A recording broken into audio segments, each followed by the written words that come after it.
Pero simulan natin ngayon ang kasinungalingan ni Duterte. Kampanya pa lang ito.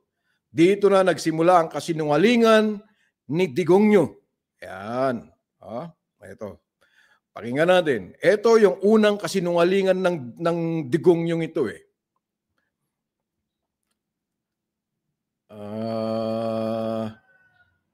Saan yun? Ito.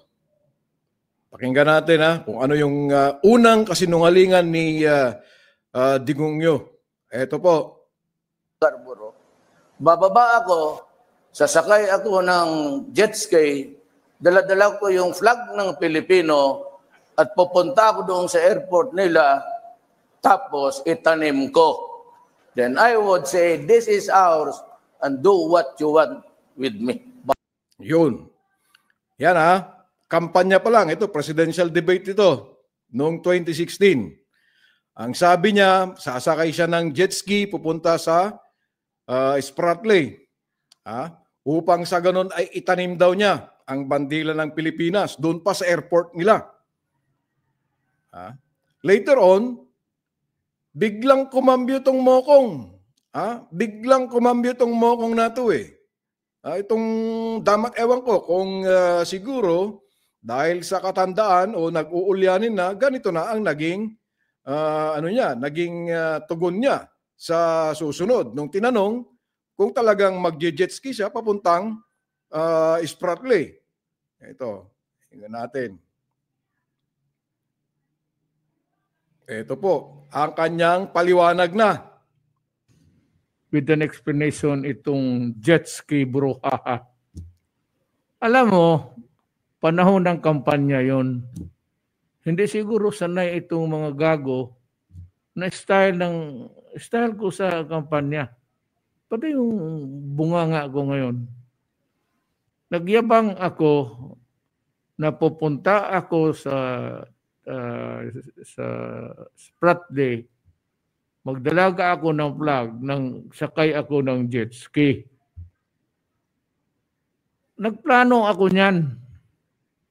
Bumili ako ng jet ski, ang kaya ko second hand lang. So nag-order ako ng pizza, hanggang ngayon, hindi pa dumating since then. Walang dumating, wala akong magawa. Ngayon, Secretary Lorenzana, may I ask you, how far? Yan na ang sinasabi niya. Ginawa pa tayong gago. Ginawa pa tayo ng gago ng matandang to. Sabi niya, kasi kampanya lang. Kampanya lang yan, campaign promise. Sino pa niniwala sa kanyang bravado daw sa kampanya? So ibig sabihin yan, nagsinungaling pala itong matandang to.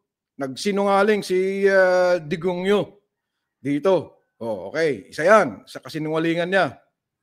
Okay.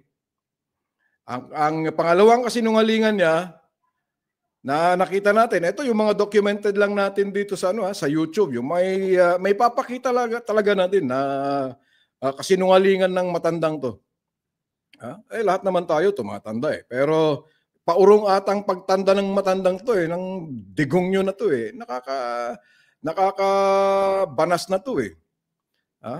Nakakabanas na kasi ang ginagawa ng taong to eh. Eto, anong sabi niya? Sabi niya, noong January last year, bangag si BBM. Bangag si BBM. Yan ang sinabi niya. Ito, pakinggan natin Pakinggan natin. Ito, ihiram lang muna tayo ng video sa ANC Digital. Ito kanyang sinabi. Pakinggan natin. Si Bongbong Marcos bangag noon. Ngayong presidente na, bangag natin ang presidente. Ayan sabi niya, bangag ang presidente. Klarong-klaro. Klarong-klaro na sinabi niya na bangag ang presidente. January ito. January of 2024. Baka sabihin niyo, fake news tayo Si mismo nagsabi niyan. Si Duterte mismo nagsabi.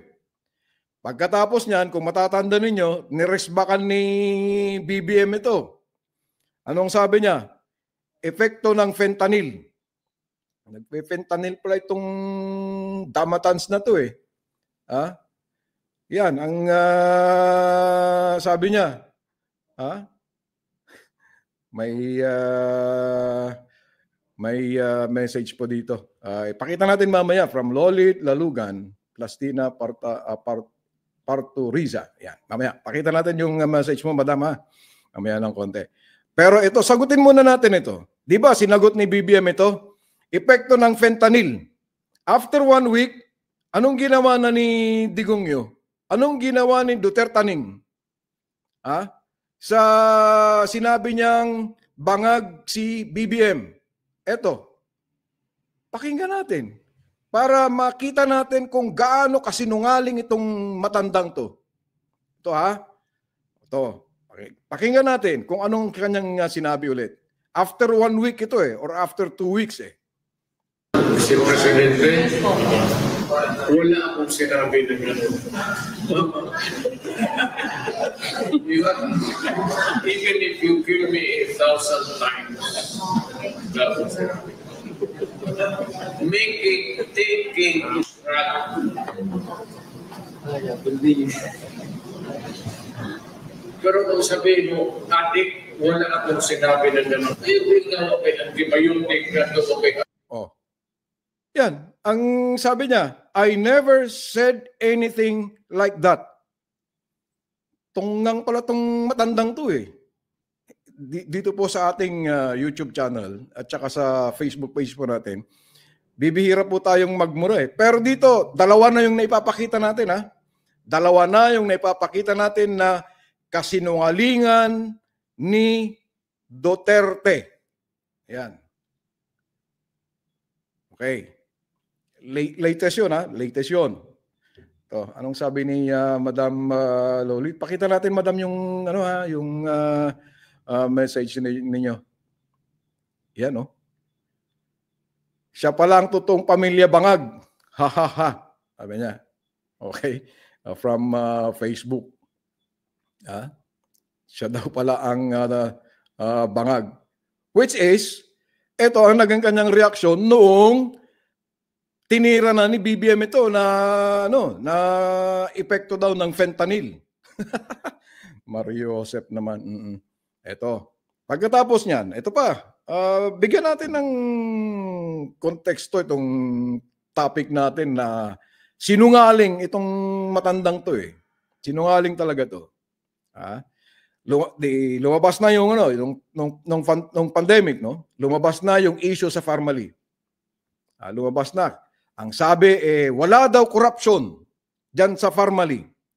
Kung talagang walang corruption diyan sa Pharmally na 'yan, kung wala kayong itinatago diyan sa Pharmally na 'yan, which is amounting to billions of pesos, na ang ginamit po ninyo ang mga incheck na mga nakapaligid sa inyo, mga lipores ninyong incheck, Digong Duterte, ito ang inyong sinabi. Pinapablock po ninyo yung pinapablock po ninyo ang investigasyon ng Senado diyan sa Pharmally. Kung talaga wala kayong kung wala kayong talagang kinalaman diyan at kung talagang malinis na malinis kayo, immaculate kayo, immaculada po kayo, ay dapat pinayagan ninyo. Pero ano ang ginawa ni Digongyo diyan sa attempt ng Senado ng investigasyon sa Pharmally? Eto, he blocked, pinagbawalan niya ang mga tao niya na umattend sa hearing ng Senado tungkol sa umano'y pangungurakot, anomaly diyan sa Pharmally. Na lahat ng nasa executive department will no longer obey your summons. Yan. No longer obey your summons. Summons ng Senado to sa investigasyon hinggil po sa Pharmally. Bakit po? Bakit ayaw ni Digongyo na umattend ang mga miyembro ng kanyang gabinete sa investigasyon ng Senado tungkol sa Pharmaly. Ito napakalaking napakalaking issue tong Pharmaly. Billions of pesos. Dapat ito yung inimbestigahan ninyo. Dapat ito kasi ang mga nakinabang dito, ang mga tao niya, tao ni Digongyo, na mga inchik. Isa pa dyan yung kanyang economic advisor na wanted pala, drug lord pala. Sus Mariosep. Okay? Bakit po ayaw ni Digongyo na paharapin ang kanyang mga tao sa Senado? Ayon po kay Senador Gordon, eto ang kanyang naging reaksyon dyan.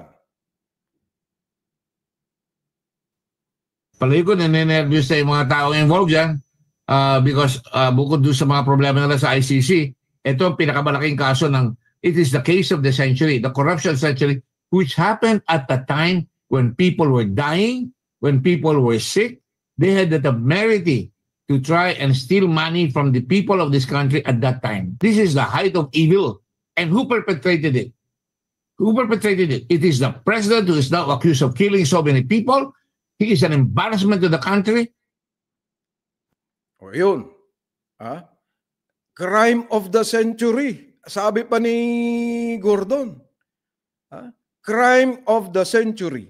Kasi billions of pesos to. Involved ang mga alipores ni Digongyo na mga inchik Bakit hindi nila itinuloy yung investigasyon dito? Bakit bigla na lang ihininto? Kasi itong si Digongyo, mamamatay tao ito Siya naman ang umamin na mamamatay tao talaga ito Siguro ito, ang ginawa niya sa mga senador na ito, tinakot. Sige. Dahil sa commander-in-chief pa rin siya, maglalagay lang siya ng mga bodyguard ng mga senador dyan na babaril sa kanila. Siyempre, itong mga senador naman na to, takot din. Hindi lang sa takot, marami pang mga bobo na mga senador dyan na nagpapaloko rin kay Digongyo. Pagkatapos, ano pa? Tatlo na yung nabibilang natin. Pang-apat. Pang-apat. Ito yung mga mabibigat lang. Yung akusasyon laban kay Duterte ng crime against humanity. Na ito po ay iimbestigahan ng International Criminal Court. Na nakabase sa The Hague. The Hague, no? Mga ganung pronunciation, The Hague. Diyan po sa the Netherlands. Anong sinasabi nitong si Digongyo? Eto, ang kanyang naging mensahe noong iimbestigahan na siya ng crime against humanity.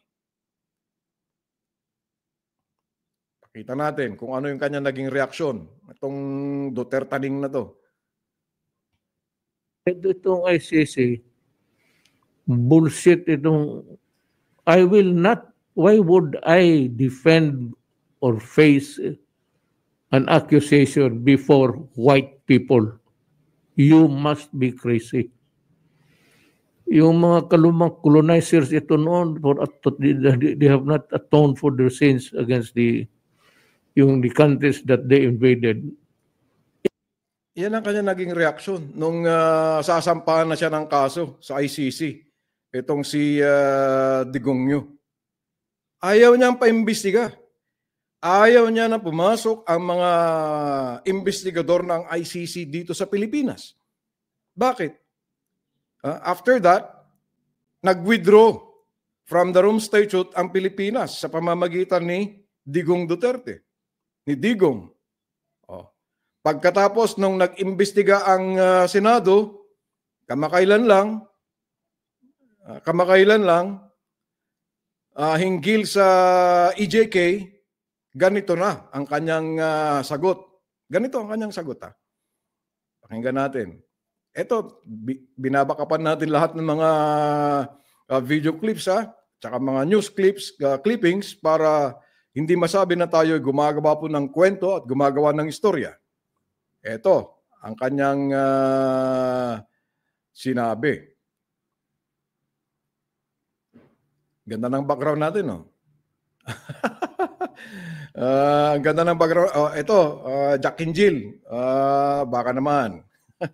Diyan sa background natin. Ito ang kanyang sinabi. Ito ang kanyang sagot. Nung tinanong siya kung gusto niya magpaimbestiga sa ICC. I'm asking the ICC to hurry up,